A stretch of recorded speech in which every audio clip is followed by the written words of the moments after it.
Giving Assent, Appearing to Cave In While Digging in Your Heels, by Dr. George Simon, PhD, counselingresource.com.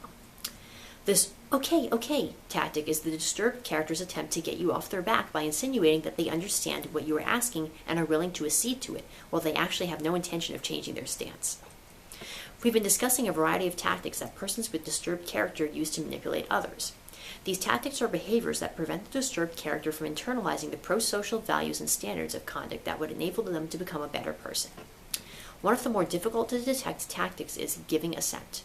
This is a favorite tactic of the aggressive personalities. See the article Understanding the Aggressive Personalities and the article Understanding the Aggressive Personalities Part 2. When a person is determined to have his or her way but is not gaining sway with you because you've dared to call them on their aggression and you're holding your own ground, they might fake their willingness to back down, back off, or accede to your call for change. This okay tactic is the disturbed character's attempt to get you off their back by insinuating that they understand what you are asking and are willing to accede to it while they actually have no intention of changing their stance.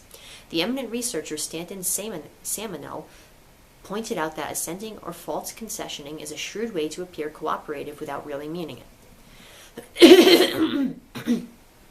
Like my throat is not cooperating. For the aggressive personalities, nothing is more distasteful than submitting themselves to anyone or anything. That's the main reason their lives and the lives around them end up like a shipwreck.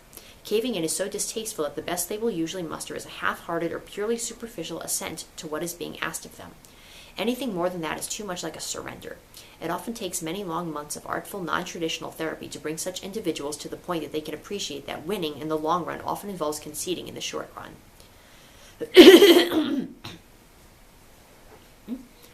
Providing treatment to aggressive personalities who use the tactic of assent is a real challenge for therapists trained in traditional modalities that advocate that the therapist not adopt an authoritarian but rather an unconditionally accepting stance. What the aggressive personality needs to learn, perhaps more than any other lesson in life, is to genuinely give in, give way, or submit occasionally. So, in the therapeutic encounter, they need to learn how, when, and where to concede. True concession necessarily involves both the recognition and submission to a higher power of authority. If the therapist is unwilling to facilitate this during the therapeutic encounter, no such learning can take place. In my early years as a therapist, I avoided the authority position like the plague.